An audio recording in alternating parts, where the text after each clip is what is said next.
Hello guys, welcome back to my channel. आजको भिडियोमा हामी चाहिँ लेफ्ट रिकर्सनको बारेमा कुराकानी गर्नेछौँ, जुन चाहिँ तपाईँले बुकमा पनि देखाइदिन्छु। योभन्दा अगाडिको भिडियोमा हामी चाहिँ टप डाउन पार्सरको हामीले रिकर्सिभ डिसेन्ट पार्सरको बारेमा कुराकानी गरिरहेको छौँ। यदि तपाईँले चाहिँ भिडियो हेर्नुभएको छैन भने लिङ्क तल डिस्क्रिप्सन राखिदिन्छु प्लेलिस्टको, त्यसबाट हेर्न सक्नुहुन्छ। र आजको भिडियोमा हामी चाहिँ अर्को टपिक जुन चाहिँ लेफ्ट रिकर्सनको बारेमा कुराकानी गर्नेछौँ। तपाईँले थ्योरी पोर्सन यहाँबाट हेर्न सक्नुहुन्छ, मेरो नोटमा पनि एभाइलेबल गरिदिएको छु।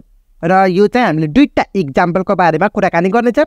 डिफ्रेन्ट खालको इक्जाम्पल रहेको छ, के कसरी सल्भ गर्ने म तपाईँलाई एकछिनमा कुराकानी गरिदिनेवाला छु। ल अब यस्तै खालको क्वेसन चाहिँ म तपाईँलाई फर्दर भिडियोहरूमा पनि एभाइलेबल गरिदिन्छु, जुन चाहिँ तपाईँहरूको चाहिँ पास्ट इयरको क्वेसनको सोल्युसन हुनेवाला छ, जुन चाहिँ 79 को रहेको छ र 78 को तपाईँले चाहिँ प्रोभाइड गराइदिन्छु नेक्स्ट भिडियोहरूमा। सो बेटर टु च्यानललाई सब्सक्राइब गर्नु होला र नोटिफिकेसन चाहिँ अन गर्न नबिर्सनु होला। ल अब डाइरेक्ट हामी चाहिँ सोल्युसनतर्फ लागिहालौँ न त, के कस्तो गर्नुपर्ने रहेछ भनेर। ल हामी चाहिँ दुईवटा कन्सेप्ट मात्र थाहा पाउनु पर्यो। के कन्सेप्ट भन्दाखेरि तपाईँले चाहिँ लेफ्ट रिकर्सन भनेपछि तपाईँहरूको चाहिँ के रुल्सहरू रहेको छ, सर्टेन रुल्सहरू रहेको छ, त्यसको बारेमा पहिला कुराकानी गरौँ, त्यसपछि अर्को कुराकानी गरौँ। ल हेर्नु त तपाईँहरूको हो यो के यो तपाईँको हेर्नु त, यदि ए इम्प्लाइज ए अल्फा अथवा बिटा छ भने यसलाई इलिमिनेट गर्ने यस्तो रुल्स रहेको छ। जेनरल फर्म भन्दाखेरि हो यस्तो हुनु पर्यो। म तपाईँलाई एकछिनमा कुराकानी गरिदिन्छु। ल यहाँ चाहिँ सर्टकटमा लेखिदिउँ न त। यदि मानौँ तपाईँहरूको ग्रामर चाहिँ तपाईँहरूको चाहिँ ए अल्फा 1 त्यसपछि चाहिँ ए अल्फा 2 डट डट हुँदै गएको छ हो, र यतापट्टि तपाईँहरूको चाहिँ बिटा 1 त्यसपछि बिटा 2 डट डट हुँदै गएको छ। यस्तो रुल्स छ भने, यस्तो खालको ग्रामर छ भने तपाईँहरूलाई यसलाई चाहिँ हटाउनु पर्यो। कसरी हटाउनु पर्यो भन्दाखेरि तपाईँहरूको हो यो बिटा 1 बिटा 2 जति पनि हुनसक्छ नि त। सो यसको ठाउँमा हामीले के लेख्छौँ त भन्दाखेरि यो बिटा 1 जस्ताको तस्तै हो, र यसमा चाहिँ ए भन्ने प्रोडक्सन छ नि, त्यो यसको नयाँ एउटा प्रोडक्सन थपिदिने, जुन चाहिँ ए ड्यास भयो। बुझ्नुभयो? त्यस्तै वेमा सेम एज इट इज बिटा 2 त्यसपछि ए को ड्यास भयो, सेम हुँदै जान्छ भयो।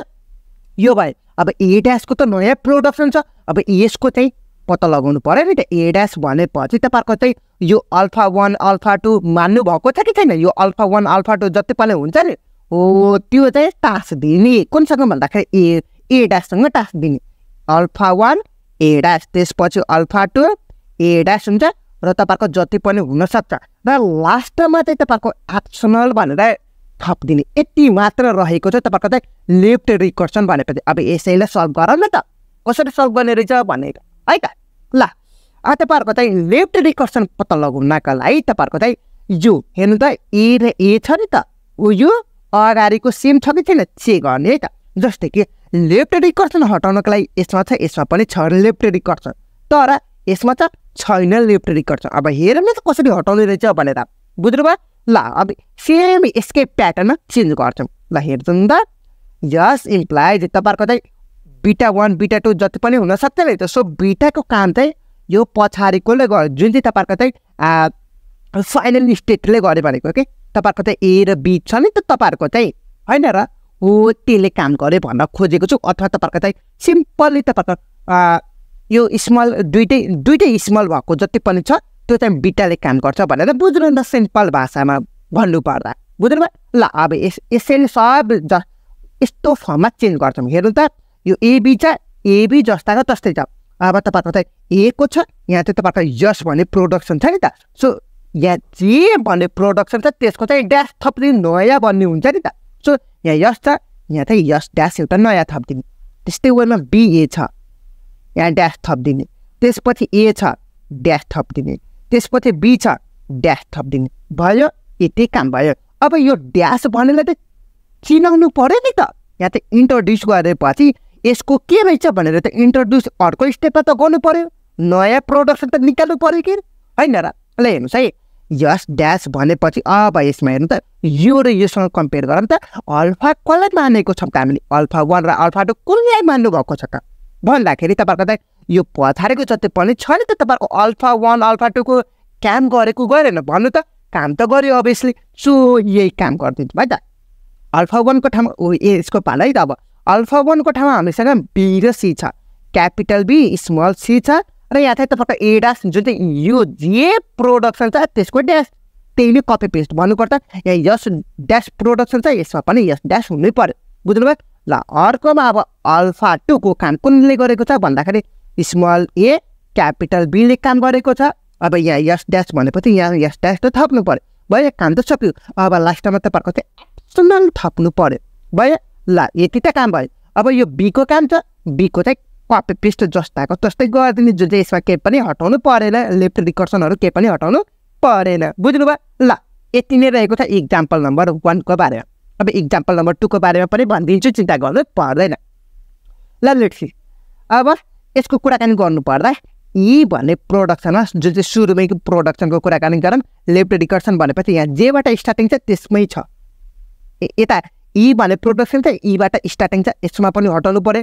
टीबाट प्रोडक्सन छ, टीबाट पनि स्टार्टिङ छ भनेपछि यसलाई पनि हटाउनु पर्यो। जुन चाहिँ तपाईँको ई र टी भन्ने प्रोडक्सन छ नि त हो, यो माथिको मात्र तपाईँको चाहिँ लेफ्ट रिकर्सन हटाउनु पर्यो। यस चाहिँ कपी पेस्ट जस्ताको जस्तै हुनु पर्यो। अब कसरी हटाउनु त हेर्दै जानुहोस् है त।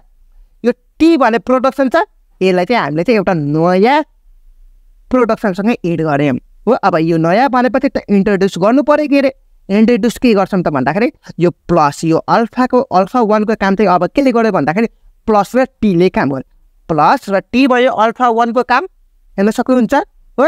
त्यसपछि हामीसँग के छ ए ड्यास भन्ने छ नि त, जुन चाहिँ तपाईँको ई ड्यास भनेर रहेको छ, ई ड्यास एड भयो। अब त्यसपछि तपाईँको एप्सनल पनि चाहियो, यहाँ एप्सनल एड गरिदिने भयो। ल अब त क्लियर हुनुभयो होला पक्कै पनि, बुझ्नुभयो। ल अब त्यसपछि यो टीको पनि काम गर नि त। टी भनेपछि तपाईँको यहाँ यफ छ नि त, यहाँ यफ भयो जस्ताको तस्तै हो।